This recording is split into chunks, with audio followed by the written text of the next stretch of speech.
Hello, everyone. My name is Rourke, and I'm the CEO of Game Blazers. Game Blazers is a fantasy sports gaming platform that tries to give more control and decision making capabilities to players by allowing them to create and manage their own experiences.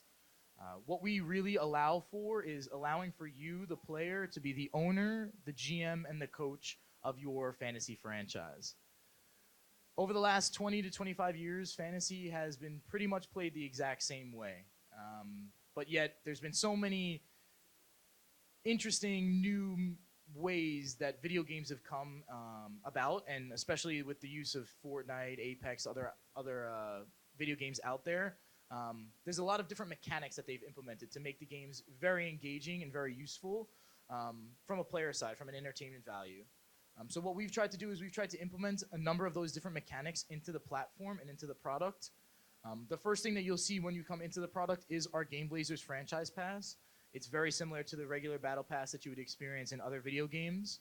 As you enter lineups, as you play mini games, as you buy packs or use the marketplace on the platform, you'll earn XP, which will allow you to progress into different levels. Those levels will allow you to earn different items and different multipliers, which can be used on platform in a number of different ways. We've also worked with FIFA Ultimate Team game designers on our pack opening experience, as well as our item distribution framework to ensure it's as robust as possible. We want people to feel like they are the owner, the GM, and the coach of their fantasy franchise, and the best way to do that is to give them control over the experience.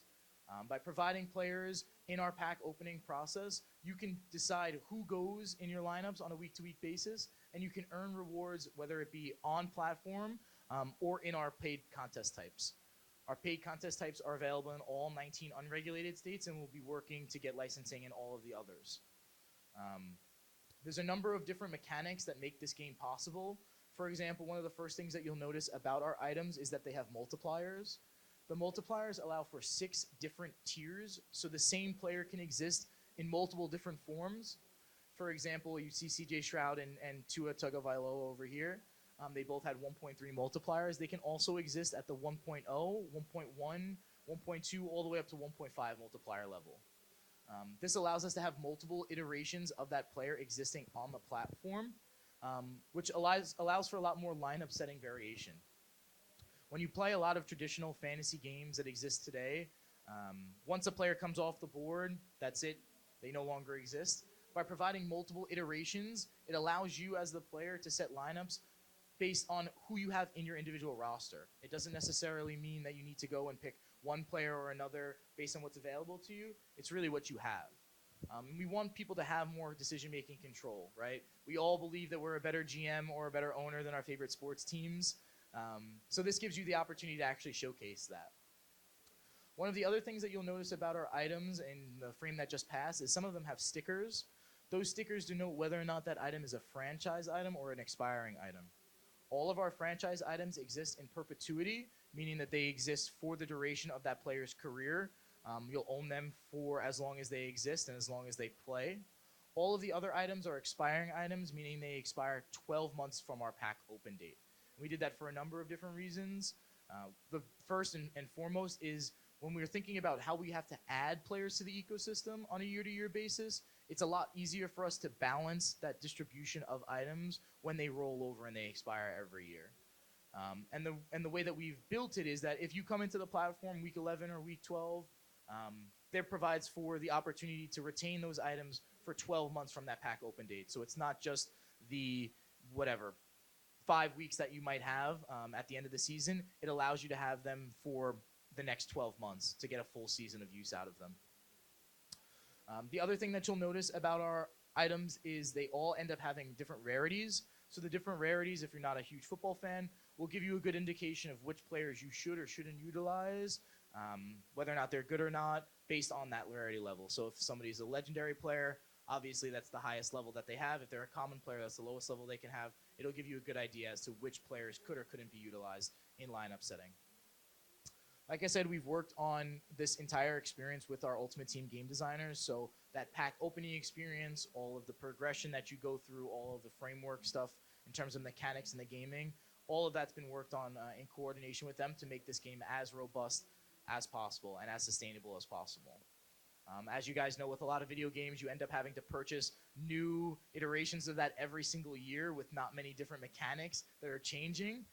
What we've tried to do is we've really tried to create a forever game where you're accruing value to your individual roster, and over time you can continue to add to that based on your performances, how you play on the platform, what we give you in terms of your leveling up in your items, and there's a number of different ways that you can interact with other players as well. Fantasy is such an interesting concept and an interesting game because it's based off of real life events, and that's not really anything that exists outside of the fantasy ecosystem. So it provides a lot of different opportunities and feature sets to create these really interesting concepts and to make them very flexible. So with Game Blazers, we've really tried to make it something that you accrue this value over time and that it's yearly in that sense. You don't have to purchase new and versions of the same game every single year. You can just come and purchase additional items. Our packs range in price points from $20 to $50 to $100 to $250. So there's something for everybody on the platform. And this game will be available for ages 13 and up, so it's available to every single age group and age demographic. We didn't want to silo it or segregate it to one place or another. All of our paid competition types will have to follow, legal and regulatory approval. You'll have to be of legal age in the participating states and in the relevant locations. But we wanted to make sure that this was agnostic to the individual and to the person. So that's the platform in a nutshell. One thing I do want to mention is the one question I get all the time is, how is this not pay to win, or can I spend the most amount of money and then perform really well? Well, what we've done is we've taken the multipliers as well as the athlete types, and we've integrated that into our salary cap functionality.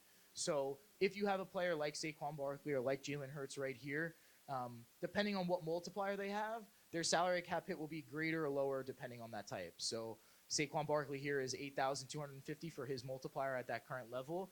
Maybe his lower multiplier player might be $5,000 in terms of his salary cap hit. So it'll vary based on the different types of rostered athlete items that you have. Like I said, we've really tried to develop this in a way that's sustainable and robust over time. We have a number of different features, like I mentioned, our pack opening experience, our Game Blazers franchise pass, as well as our free and paid contest types. So there's a lot of different variation and different gaming structures available to people of all different types of ages and contest types or interest levels. So thank you very much for the time, and if there's any questions, I'd happy to take them now.